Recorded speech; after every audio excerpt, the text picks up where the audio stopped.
Lucas, quelle couleur tu veux? C'est où 0? Bah, tu mets ton pion. 0. Là-haut. On a eu un partenariat avec l'association Topla pour à la fois développer 2 jeux qui étaient des créations ou des adaptations de jeux existants, des adaptations à notre public d'enfants en situation de handicap. Ce partenariat a été financé par la Française des Jeux pour la mallette au trésor et la course aux chiffres. Et comme on travaillait déjà avec cette société Topla, on a voulu passer un contrat avec elle pour développer ce 3e jeu et en faire un jeu grand public qui dépasse plus largement les frontières de notre établissement ou de notre association. Lucie, c'est une allégorie en réalité d'une personne en situation de handicap.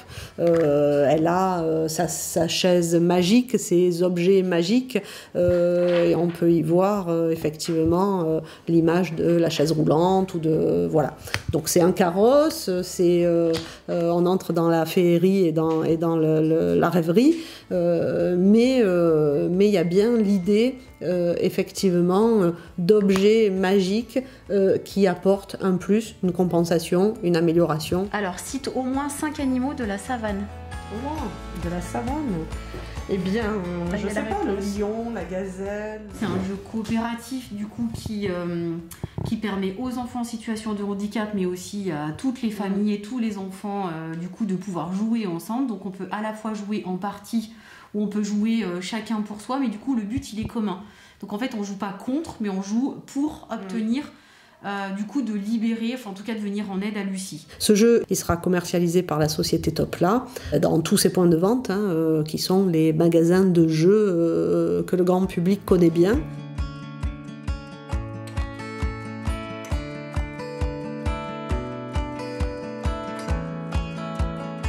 On s'est rendu compte que les jeux sur table parfois n'étaient pas assez concrets pour eux et qu'ils avaient besoin de manipuler, d'utiliser leur corps en fait pour bien comprendre ces notions-là. On s'est dit ben voilà, autant utiliser le corps avec ces enfants-là pour qu'ils apprennent ces notions de planification, ces notions aussi de double information justement avec le tableau à double entrée.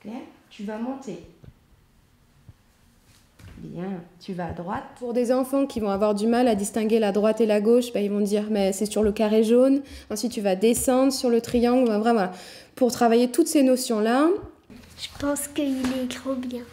En fait, ce qui me plaît, c'est quand on met les flèches et qu'après on le fait vert. Ok. Tu vas sur le carré vert à côté, à droite.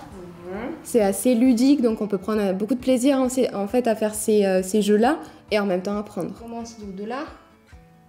Ouais. Ensuite. Adem, est-ce que tu as aimé? Ouais, c'était bien.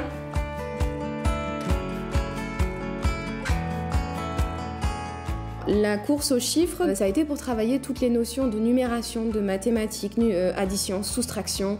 On a commencé avec des notions très simples pour que du coup ils puissent comprendre qu'avec les mathématiques, ils pouvaient jouer, ils pouvaient gagner, ils pouvaient perdre aussi, mais que voilà, c'était des choses qu'ils pouvaient apprendre plus facilement, manipuler plus facilement, et au final ils se rendaient compte que ça leur servait en fait. Toujours la même carte, c'est pas grave ça. Ah, très bien. Après, c'est à qui? Avec ce jeu, ça leur permet de reconnaître du coup les chiffres écrits et donc de savoir qu'un 5 s'écrit comme ça et après de pouvoir avancer le pion sur le plateau en fonction du chiffre. Donc on va travailler tout ce qui est dénombrement et les déplacements sur un plateau. Et du coup, quand on travaille à plusieurs, aussi la reconnaissance du jeton qui nous appartient pour pouvoir faire toute la partie. Très souvent, on se rend compte que les enfants oublient au cours de la partie avec quel jeton ils ont commencé à jouer. Donc c'est aussi tout un travail de concentration et de maintien des consignes tout au long d'une partie. Ok. Les objectifs principaux pour nous, avec lesquels on arrive à jouer, du coup, un début de mathématiques dans la reconnaissance des chiffres et ils en auront besoin pour pouvoir passer justement aux étapes d'après. Regarde. Tu vas jouer la carte 5, d'accord? Toi, tu as avancé de 7. Faut avancer et il faut pas dépasser le chiffre.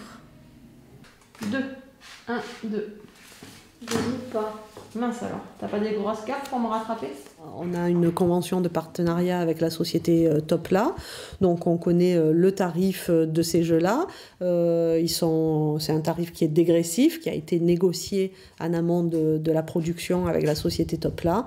Donc il faut simplement que l'ARI puisse recenser les besoins et passer commande auprès de Topla, qui lancera une fabrication spécifique pour l'ARI et ses partenaires. En revanche, la forêt de Lucie, le jeu leur appartient. Il sera mis à un prix décidé par Topla dans ces points de vente, les magasins de jeux en fait. On a beaucoup aimé en fait faire ces supports-là et du coup c'est vrai que quand ça peut être des supports qui peuvent être utilisés en dehors d'un contexte particulier, on est toujours fiers parce que du coup ce sont des supports qu'on va réutiliser un peu partout pour travailler justement cette généralisation des compétences aussi. Et que du coup, ça peut être utilisable par chacun en fait. Et donc au moins, on partage tous nos supports et au moins ça permet à l'enfant de progresser. Parfait. Orange.